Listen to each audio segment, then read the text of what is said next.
Gloire à Dieu. Jérémie est ici. Yui, viens ici. Viens avec ton ami, hein, Daniel. Oh, Jérémie, viens ici, non? Gloire à Dieu. Je dis gloire à Dieu. Vous allez prêcher.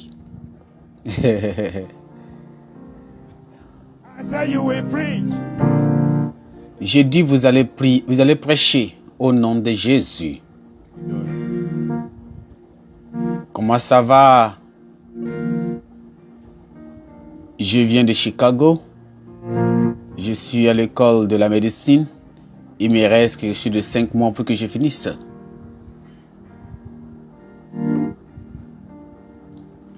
Je suis venu ici parce que je crois que nous sommes au milieu des gens et que nous sommes capables de nous unir. Beaucoup plus de choses peuvent se produire. Donc, la prière a été mon truc, a été ma pratique.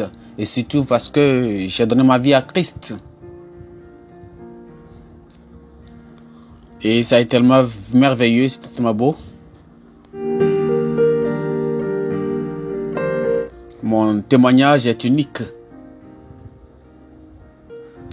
Juste parce que ton père est le pasteur Koumoui, cela ne signifie pas que tu seras né de nouveau, non. Si tu n'es pas fidèle dans le royaume, tu peux perdre ta vie, hein. Tu peux gâcher ta vie. Les jeunes, vous écoutez? Naître de nouveau est la seule chose qui peut t'amener au ciel, au paradis.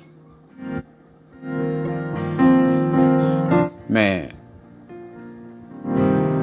s'il y a une prétention, s'il y a quelque chose que les gens ne connaissent pas et que vous pensez pouvoir obtenir là où nous disons que cela ne se fonctionne pas parce que nous voulons faire ce que nous voulons assurer que nous atteignons enfin dans le ciel. C'est la seule chose qu'à faire. Les prières de mon père ne signifient pas que ne signifie pas que je vais aller automatiquement au ciel. Non. Tu dois prendre une décision personnelle pour que tu puisses garder la solution, garder ce que le Seigneur. Il faut se confesser tous les péchés à Dieu et obtenir son salut quotidien. C'est la raison pour laquelle j'ai essayé d'être parmi le peuple qui prie, le peuple qui est né de nouveau, afin que là où je suis maintenant soit permanent.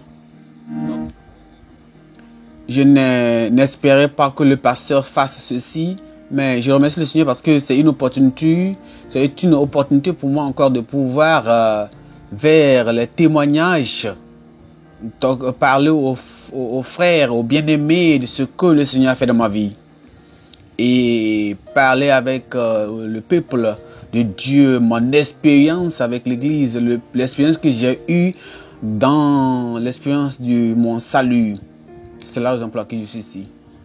Voici celui-ci c'est mon frère spirituel et mon mentor. Certains d'entre vous le connaissent, il enseigne, il prêche. On a été des amis pendant 20 ans, mais il menait une vie juste, mais moi je ne le faisais pas, je ne suis pas. Donc c'est ces choses pour laquelle je suis très reconnaissant à Dieu de l'avoir donné à moi. Son père, je parle à son père comme mon père aussi. Son père est vraiment ravi, il est tellement content. Je ne crois pas que je peux dire ceci là, mais je crois que je l'ai dit. Je sais que parce qu'un jour nous tous on a un rendez-vous tête à tête avec le Seigneur.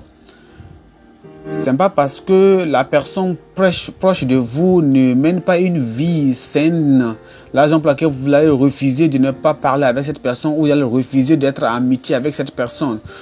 Parce que votre vie de chrétienté, votre vie de sainteté, votre vie de chrétienté ne dépend pas des choses, des personnes qui sont autour de vous, de vous. Quand même, ces personnes ne sont pas nées de nouveau, parce que lorsque nous fermons nos yeux dans la mort, nous vivons ça auprès de Dieu pour rendre compte. Et on sera jugé personnellement par Dieu lui-même. Alors, assurez-vous d'avoir une relation personnelle avec Dieu lui-même. Pour que, afin que, soit par la mort, soit par l'enlèvement, vous soyez prêts. C'est comme ça que je me sens aujourd'hui.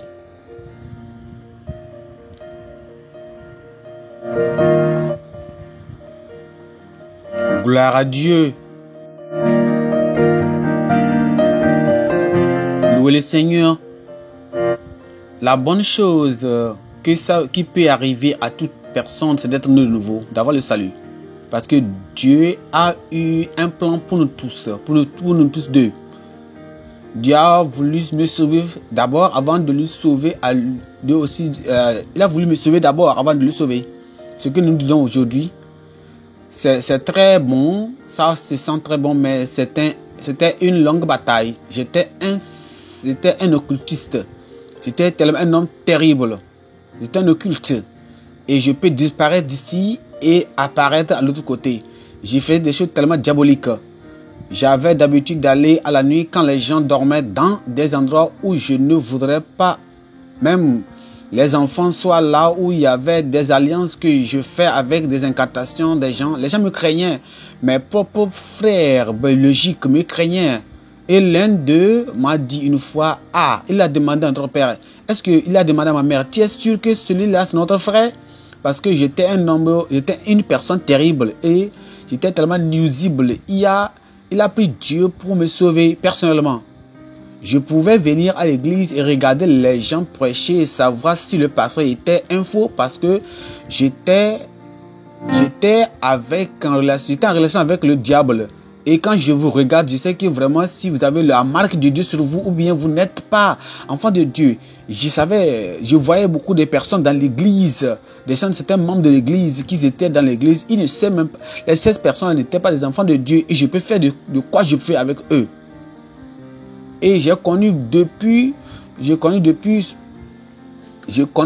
son père, je connais depuis Dieu, mais j'ai commencé à l'œuvre de Dieu. Mais le diable est tellement affaibli, le diable est tellement mauvais, s'il ne peut pas toucher les pasteurs, s'il ne peut pas toucher les pasteurs, les prédicateurs de Dieu, alors il va toucher quoi? Les enfants, leurs enfants, ils vont toucher leurs enfants. Alors je travaille avec les jeunes d'adultes aujourd'hui. Et je continue à les prêcher aux parents. Et je dis aux parents, si je dis, surtout en Amérique, je dis, vous devez être sérieux et vous jouez. Certains de vos enfants s'engarent. Si les jeunes les corrigent, vous vous fâchez. Vous vous fâchez. Parce que vous oubliez que lorsque ces jeunes leaders, les pasteurs essaient de les entraîner, de les corriger, et vous vous fâchez parce que ces personnes font ces choses comme ça là. Vous oubliez que et vous allez les attaquer.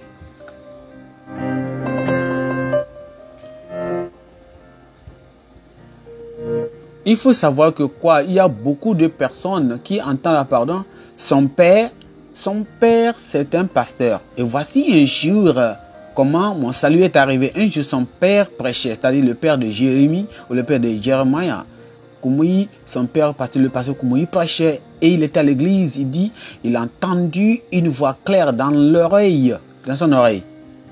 Il disait, dans son oreille gauche, il dit, si tu ne changes pas ta vie aujourd'hui, tu vas mourir.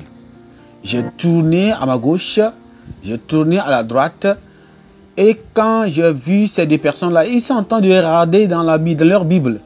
Et je sais que c'était Dieu qui me parlait. Alors j'ai commencé, mon cœur bafoué de chaleur, mes paumes transpirent, mon cœur palpitait et je me suis tourné vers mon dos. Ma personne derrière moi se concentrait sur le service, celle devant se concentrait sur le service et j'ai dit, Dieu, je me suis senti très, alors j'ai pris ma Bible et je suis parti. J'ai quitté l'étude biblique et je suis parti à la maison parce que en ce moment j'étais avec ma tante en ce moment-là et j'ai dit à mon cousin que je ne veux pas que personne ne me dérange quand je suis entré dans la chambre et j'ai fermé la porte à 19 h, je me suis ouvert la porte à 2 h du matin parce que j'étais sûr avec Dieu. J'ai dit, le Seigneur, oh, m'avait sauvé ici maintenant. Ici, Seigneur, sauve-moi. Aux environs de 12 h, 12 h le matin, j'ai vu Jésus.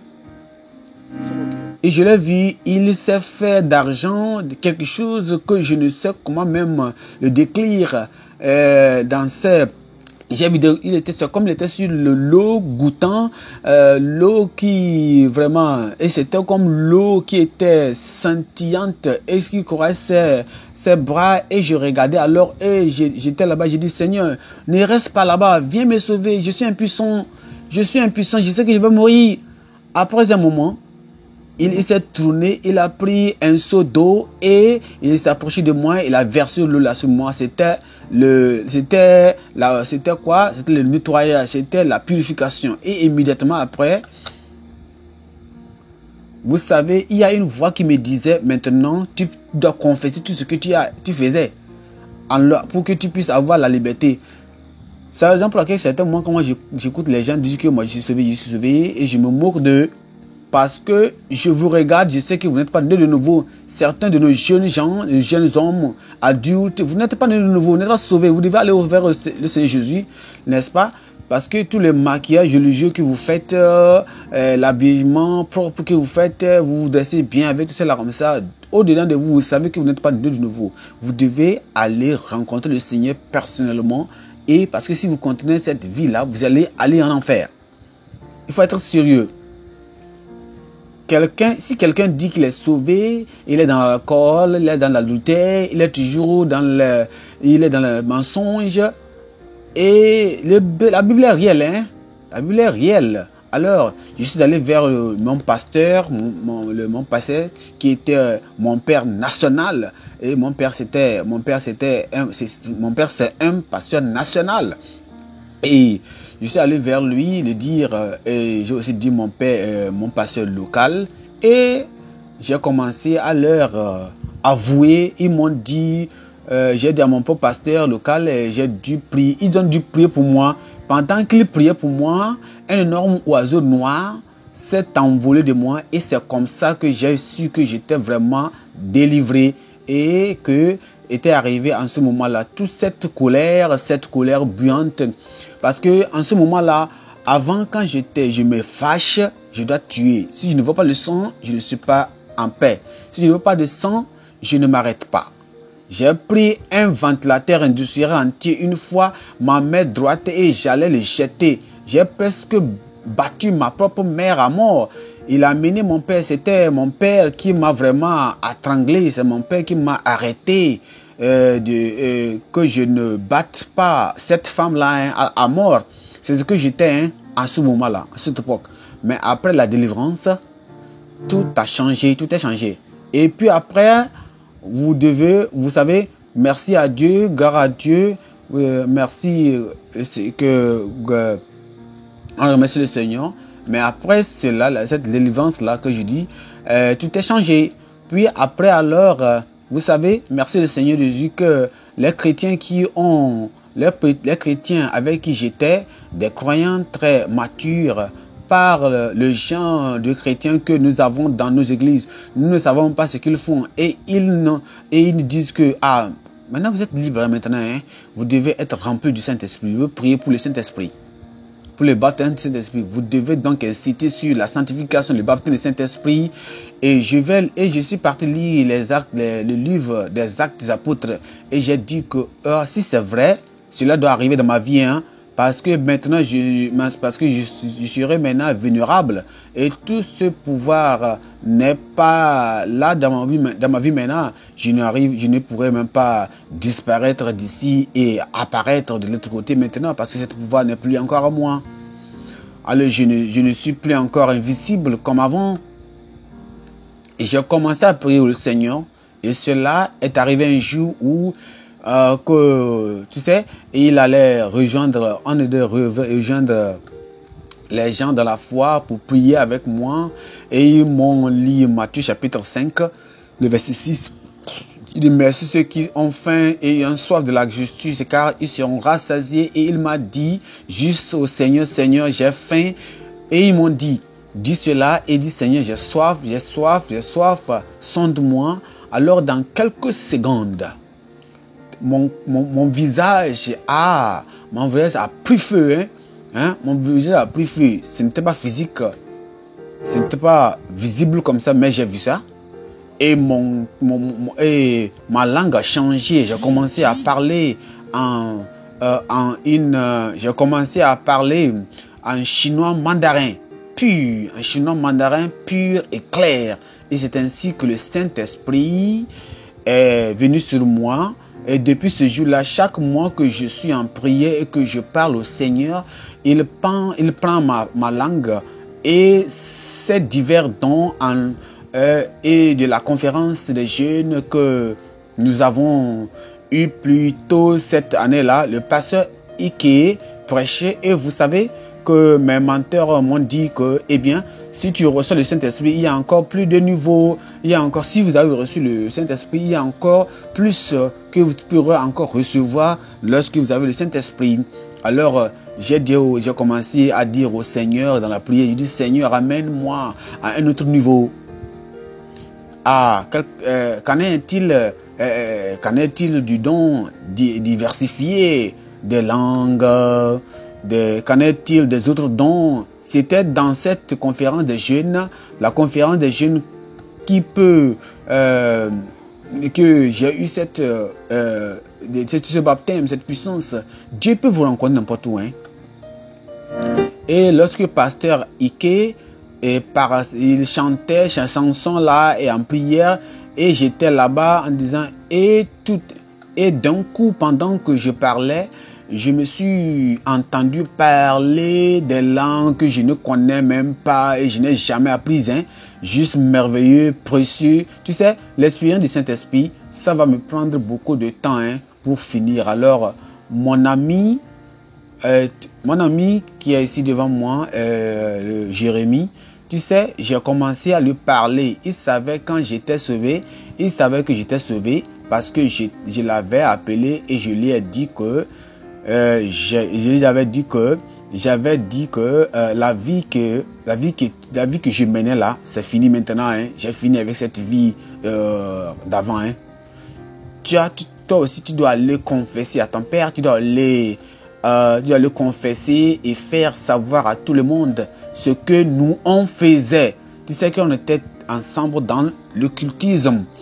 Va, maintenant, moi je suis sauvé. Toi, va aussi faire cela. Tu dois se repentir. Alors, il savait que moi, en moi, il y avait un changement. Mais quand bien même que j'étais sauvé, mais je ne l'ai pas quitté. Mais il n'était pas encore sauvé, je ne l'ai pas quitté. Parce que j'ai décidé que je n'allais pas le quitter et je vais prier pour lui enfin que jusqu'à ce qu'il aussi soit sauvé. Je vais assurer que je faisais des jeûnes, je jeûnais, je priais, j'appelais son nom. Et maintenant dans ma propre chambre et j'étais dans le Seigneur, j'ai dit Seigneur, avec Jérémie, j'étais avec lui dans l'occultisme ensemble. Maintenant qu'il est de nouveau, nous aussi doit être de nouveau, afin que nous soyons ensemble dans le service de Dieu. Afin que nous aussi nous soyons ensemble dans le royaume. Et je priais et je faisais des proclamations lorsque nous allions dans des conventions, lorsque nous allions à des programmes. J'ai mis son nom sur ma liste de prière et j'ai dit Seigneur, tu dois sauver ce gars aujourd'hui là, tu dois sauver ce gars aujourd'hui cette année là, tu dois sauver Jérémie cette année là. Et c'est arrivé cette année. Le 27 août, c'était quand là?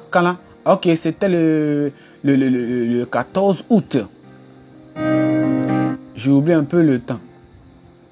C'était le 14 août à 14h du matin, cette année-là. Il est sauvé. Il est sauvé. On n'oublie pas cette journée-là. On n'oublie pas ce jour-là et le temps Parce que c'est un moment où on doit célébrer la honte du diable. Et nous l'avons dit au Seigneur. J'ai dit au Seigneur qu'il allait le sauver. J'ai dit à mes parents, j'ai dit que nous devions prier. Nous avons prié et le Seigneur l'a fait. Et maintenant, il est sauvé. Et nous allons continuer. Nous n'allons pas s'arrêter ici. Et il a été sauvé, il a été sanctifié en même temps. C'était un double. C'était un double package. Et le Seigneur l'a fait. Il a été sauvé, il a été sanctifié dans le même moment. Et cette colère, ces choses invisibles, et ces méchancetés, ces choses invisibles, ces choses méchantes qu'il avait en lui et tout ce qu'il faisait en ce moment-là, cette puissance diabolique que nous avons en avait en lui, et il avait en lui comme moi j'avais en lui, en moi aussi, tout est disparu. Maintenant, ce que nous prions maintenant pour lui, c'est qu'il soit baptisé dans le Saint-Esprit. Parce que je veux que lui aussi soit rempli de la puissance du Saint-Esprit. Pour que nous allons faire des dégâts dans le royaume du diable. Et nous allons causer des dégâts dans le royaume du diable. Nous allons servir Dieu. Gloire à Dieu. J'ai dit gloire à Dieu. Les parents, ne vous arrêtez pas. N'arrêtez pas de... Nous allons causer des dégâts dans le royaume du diable. Nous allons servir Dieu. Gloire à Dieu. J'ai dit gloire à Dieu. Les parents, ne vous arrêtez pas. N'arrêtez pas de prier pour vos enfants. Hein. N'arrêtez pas de faire quoi? De prier pour vos enfants. N'arrêtez pas de faire quoi? De prier pour vos enfants. Amen. Et ce que le Seigneur a commencé, il va le parfaire. Il va parfaire cela dans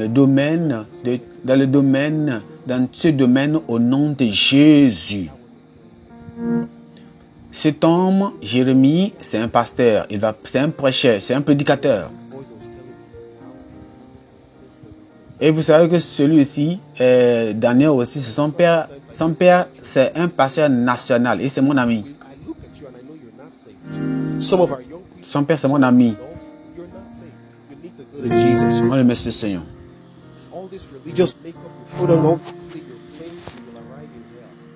Soyez bénis par cette...